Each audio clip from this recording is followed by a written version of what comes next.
Hello and good day. This is the Bible Bard. A bard is a storyteller who recites in the past traditional text, usually associated with a particular oral tradition, and I'm here to recite and amplify what the literature of the Bible says about who is God and who are human beings. Here's the place we are at today. When we look at Bible as literature, we focus on story elements like character, setting, plot, and conflict. There are great characters, great many characters in the Bible, but today I want to look at just a few from a particular story from the book of 1 Samuel, chapter 1.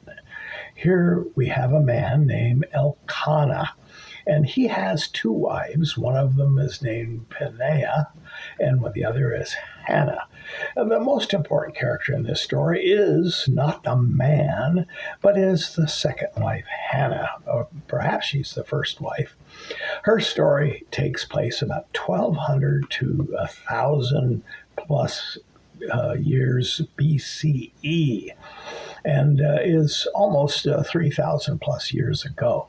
This plot is very simply set up by the verse, quote, "He, Elkanah, had two wives.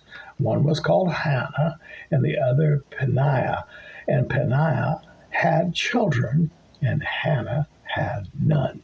1 Samuel 1, verse 2. That's from the NIV.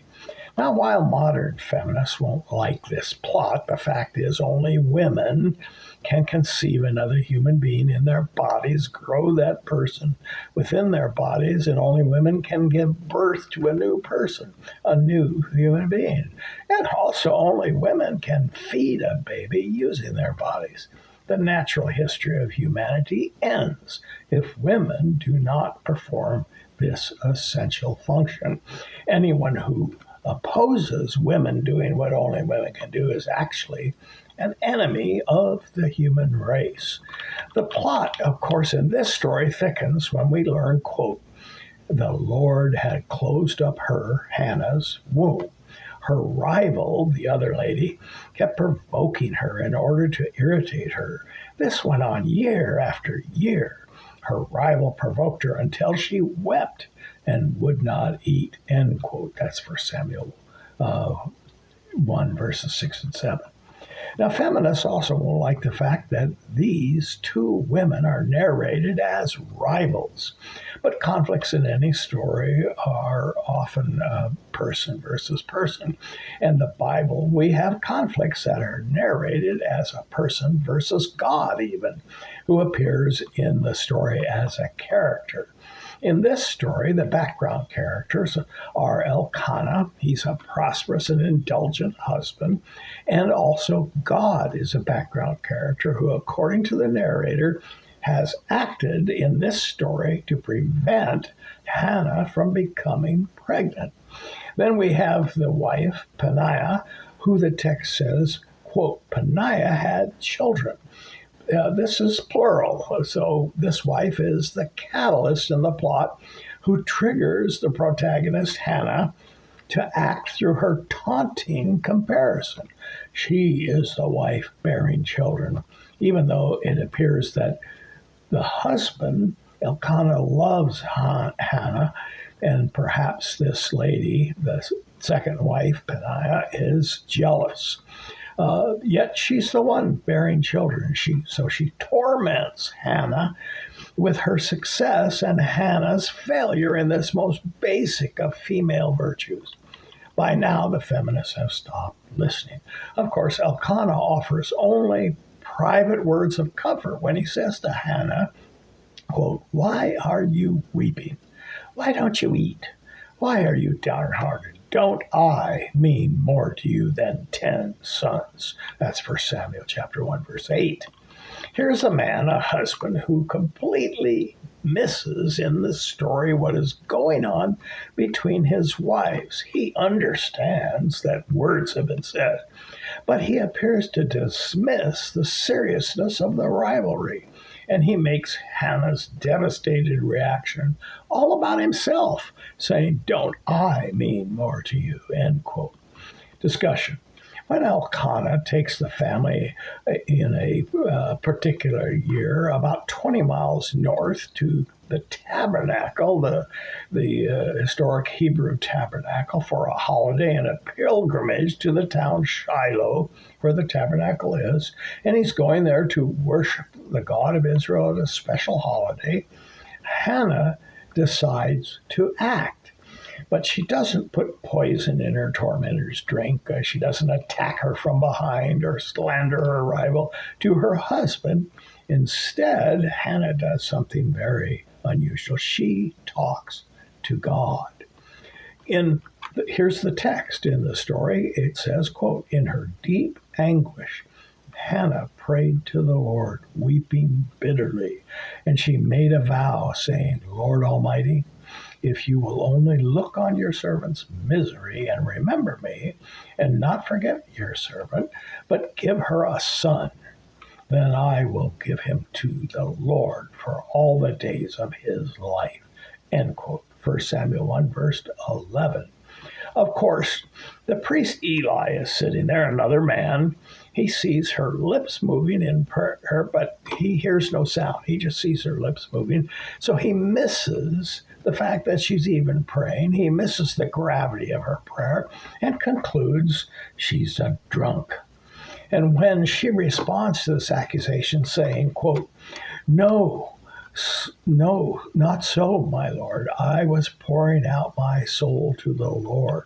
So do not take your servant for a wicked woman.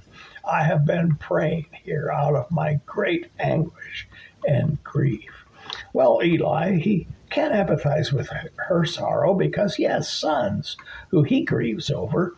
And he acts as a priest, saying in the name of God, quote, "Go in peace, and may the God of Israel grant you what you have asked of him." End quote. 1 Samuel 1, verse 17. Now, God has been referenced in this story twice. God is partly to blame for Hannah's situation. She is prevented from getting pregnant.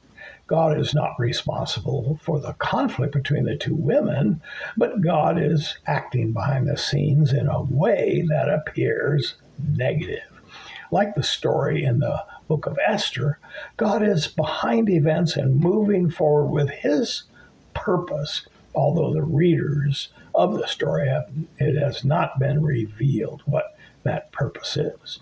Hearing the words of the priest of God, Eli, the narrative continues, saying that Hannah, quote, "went her way and ate something, and her face was no longer downcast," end quote. 1 Samuel 1, verse 18. With this sentence, the storyteller is doing something careful readers will notice. The narrator tells us the visible actions of Hannah in response to the words of the priest Eli. She eats, her face is no longer downcast. From these visible actions, we, the readers, are to infer the invisible. Hannah believes God has heard her prayer and has answered it. She now has faith God will give her a child. The narrator makes this priest makes the point further. He says in the story, quote, "Elkanah made love to his wife Hannah, and the Lord remembered her. So in the course of time, Hannah became pregnant and gave birth to a son," end quote. This silences, of course, the rival wife, Peninnah, and she may have other complaints about Hannah, but we're not told about them. Hannah, even in her joy of bearing a son to her husband, remembers, of course, the source of her change in circumstances from a wife to a wife and mother. And so she names him, the boy, and the narrator says, quote, "She named him Samuel, saying, because I asked the Lord for him," end quote. 1 Samuel 1, verse 20. But that's not the end of the story. Next year, when Elkanah goes for another holiday to Shiloh on his pilgrimage, Hannah says, "I'm not going." And she explains why to her husband, saying, quote, "After the boy is weaned, I will take him and present him before the Lord, and he will live there always. End quote. 1 Samuel chapter 1, verse 22. Now, weaning, of course, means the end of breastfeeding, which in traditional cultures doesn't occur until between 2.5 to 4 years after the baby is born. I know in the USA, women often get a shot in the back, and they don't ever breastfeed. But this is shocking. In traditional cultures, the child can be 4 years old before breastfeeding ends and weaning takes place. If Hannah fulfills her vow, and made emotionally when she was desperate to escape her situation by becoming pregnant, she plans now to abandon her 3 or 4-year-old child, giving him to Eli the priest as a child servant to the tabernacle of God. Summary. What does the baby's father have to say about this plan of Hannah's? The feminists are sure he won't agree to such a thing. 3,000 years later, modern feminists imagine that the culture back then was totally misogynistic. Even today, they might think the husband is not going to allow the woman to take his son away. But Elkanah says to Hannah, quote, "Do what seems best to you. Only may the Lord make good his word." 1 Samuel 1, verse 23. All Hannah wanted was a child. She made a vow, but being a woman of her word, she now must deliver the 3 or 4-year-old child to the priest. Once Samuel is weaned, she then goes on the family's annual pilgrimage to Shiloh and comes to Eli and says these words, quote, "Pardon me, my Lord, I prayed for this child, and God has granted me what I asked of him. So now I give him to the Lord. For his whole life he shall be given over to the Lord." End quote. 1 Samuel 1, verses 27-28. Now, this is compelling literature, a story, a written narrative about human beings. When reading any story, we let the author take us to the literary journey they have in mind. As readers at this point in the story, we might ask several questions. How did Hannah really feel about giving her son away to live in a religious center under the authority of an old man, the priest Eli? Also, we might ask, how did the boy Samuel feel about being abandoned by his mother and father, given to be raised and supervised by another person, an old man he had never met? In this Bible story, and this is a story, not a novel, the answer to these questions are implied, not directly communicated by the text. The father, Elkanah, isn't a factor in the story. He is deferring to the actions and decisions of his wife.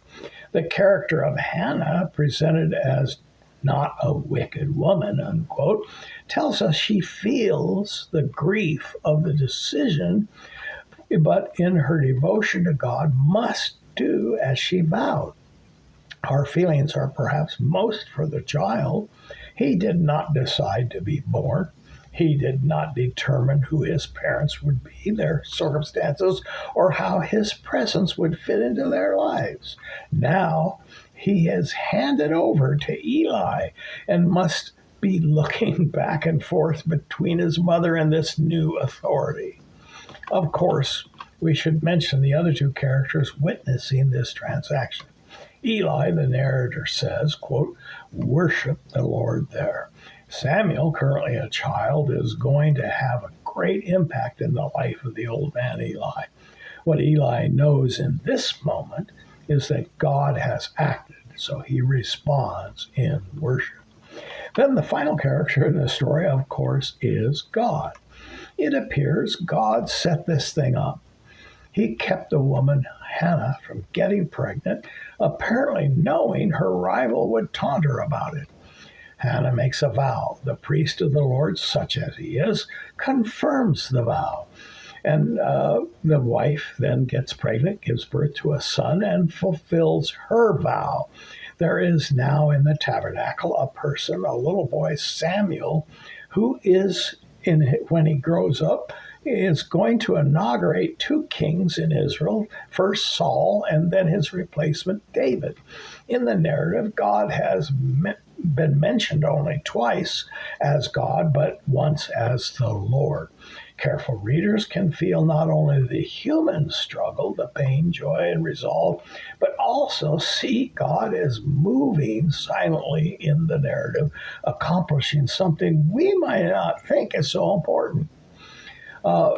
It is worth the human cost. Is it worth the human cost? Yet, for those with the devotion and faithfulness of Hannah, the purposes of God worked out through the lives of the people in the story are wonders we as empathetic readers can read with humility. Conclusion. This is the way the Bible Bard works. Brief recitations are closely focused, no distractions, no rabbit trails. We're talking about what the literature of the Bible says, the ideas and concepts it presents, because most people have never engaged with biblical thought. Make up your own mind whether you agree or disagree with the Bible's pronouncements. Go to www.biblebar.org to download a transcript of any episode, listen to another episode from the archive, or get links to other materials and information.